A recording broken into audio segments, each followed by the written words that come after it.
Let's look at your story just for a second. Because I said, change your story, change your life. What has been the old story of your life?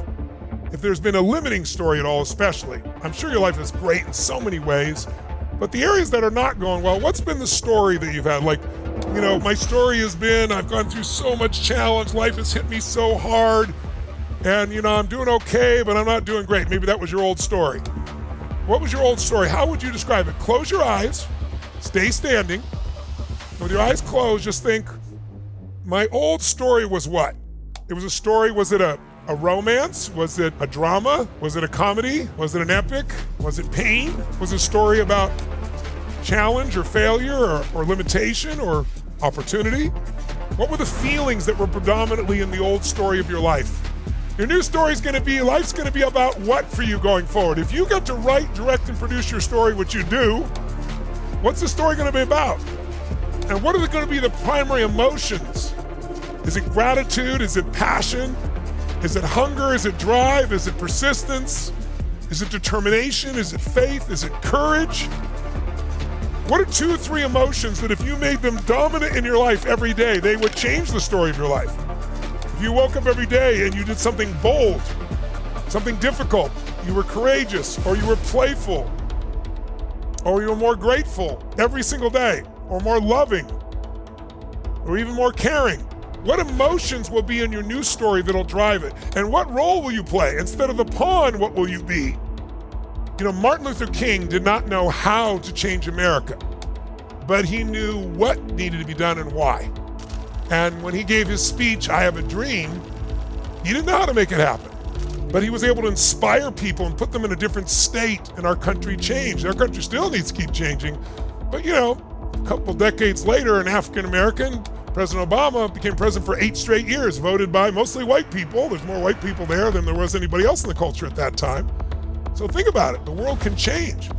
Or President Kennedy, when he said, we're gonna put a man on the moon in this decade and bring him back to the earth safely, the people in NASA were like, he's insane. We don't have the reason. We don't know how to do that. He goes, I don't care you know how. This is what we're gonna do, and this is why we're gonna do it. If you get a strong enough what you want and why you want it, you can figure out how. And then we're gonna look at what do you need to do to go from where you are to where you wanna be. What's gotten in the way? What gets in the way in anybody's progress? Whether you're doing well and you wanna go to the next level, or whether you're having a challenging time you need to turn around with. And we're gonna walk you through that experience. And then we're gonna give you, I like to do things experientially. Because your mind can convince you of all kinds of things, but when you have an experience, I always tell people, a belief is a poor substitute for an experience. You can believe you know what China is like, but if you've never been there, it's just a belief. You go to China, you have a direct experience. We all know the world is changing. If you read some of the studies that are done, at Cambridge and some of the major universities right now, they're all talking about between AI, nanotechnology, and robotics, we're going to be in a very different world very quickly. Not like 20 years from now, like in the next 3 to 8 years, there's going to be giant transformations. AI being one of the biggest, of course. And about 55% of the current jobs, they say, will go. They're going to disappear because you'll be replaced. Well, I know that concerns people. It should. If you look around at something as simple as, let's say, self-driving cars, they're not really effective yet, but they will be. I don't know, is it gonna be 3 years, 5 years? But when they do, there's 8 million Uber drivers, truck drivers, taxi drivers. And what are they gonna do? 150 years ago, 80% of America was farmers. Now it's 3% and we feed the whole world because of technology. But we're gonna have to retool ourselves. So how can you step into this future and be confident that you can do well? How can you make sure your kids and grandkids can? You need 3 skills. Please jot them down. They're very simple. The first skill that will change your life is when you get good at pattern recognition. Now, when you can recognize a pattern, it takes away your fear because it's no longer chaos. Like, oh my God, I don't know what to do. This has never happened before. What's happening politically, what's happening with wars around the country, what's around the world, what's happening with inflation has happened multiple times about on every 80-year cycle. And so this is not new. And when you recognize a pattern, you're not fearful anymore. You can actually start to be in control if you master the second skill, which is pattern utilization. See, if you look at anyone, think of someone you think is masterful. It could be a comedian, it could be an actor or an actress, it could be a great athlete, It could be, somebody amazing at running businesses. It could be somebody who's a great financial trader. If you know anyone who's really great at anything, they have these two skills for sure. They know how to recognize patterns in the financial markets or in a business. They know how to recognize what movements will affect you most if they're a dancer, or what sounds will touch you deepest if they're a great singer. But they not only recognize it, but they learn to use those patterns to get the results that they really want. And if you work at this, you can get to a third skill, and that's the ultimate skill, and that's where you actually have pattern creation. That's when you start to become masterful at something. It's kind of like if my daughter, I'm watching her learn to play the piano, and how does she learn to play the piano? You first learn someone else's patterns, someone else's music, and you practice it. You learn to recognize what things do, and you learn how to do it and use it and get the result. But after she's played enough at some stage, she will start to create her own patterns, her own songs, right? And that's pretty much what's happened in my life. I've studied all these books and patterns, and all these different ways of creating change. And then gradually, as the decades went by, I started to create my own as well. I'll give you an example. During COVID, there was a common pattern. It's the pattern that people go through when they go through a big loss. But when people go through grief or loss, they go through stages.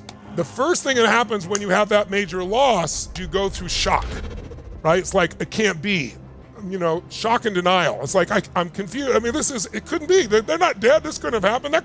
How could they have fired me? How could they?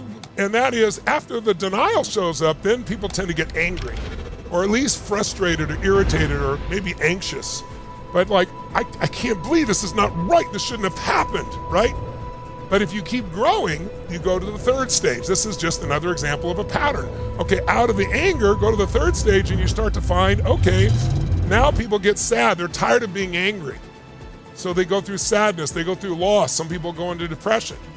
And by the way, if you don't know where you're going, if you don't know the pathway out, you can get stuck in sadness. Some people are still depressed years later. What's the next step that people go through? You may have done this during COVID, bargaining. Like in your brain with God, like if you'll just do this, I'll do this. I'll promise if you'll get me through this, this will happen. It's kind of a negotiation stage with yourself or with God or with the world. And then finally, when most people get where they're okay, they go to acceptance. They start to say, well, it is what it is, and I just have to accept it, it's over. Now, I don't think that's the final step. That's the final step for most people. But I will tell you, the step that'll change your life if you're going through grief is at a sixth step. And that sixth step is for you to create something new. If there's one thing I can tell you beyond a shadow of a doubt that we all know is everything in life changes and everything ends. That can sound depressing. Our lives end, everything ends, but when something ends, something new begins if you look for it, if you create it.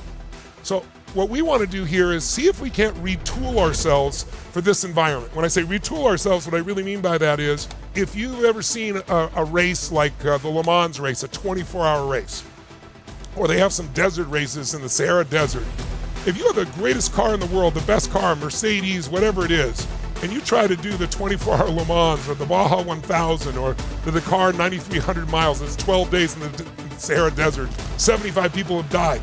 I don't care how great your car is, you've got to retool it for this environment. You're gonna have to retool your patterns in your own mind and body so that when things look terrible, you can still move forward, and it's not some BS positive thinking. I don't believe in positive thinking, just so you know. I believe in energy. People see me and on stage, there's 20,000 people in a stadium, they're jumping, and they think, oh, it's rah-rah positive thinking. I've never been into it. Think of it as there's two worlds you gotta master, the external world and the internal world. The external world you can't control, but you can influence. But the internal world, you can have absolute control of what you think, what you feel, and most importantly, what you do. And that's where the results of your life come from.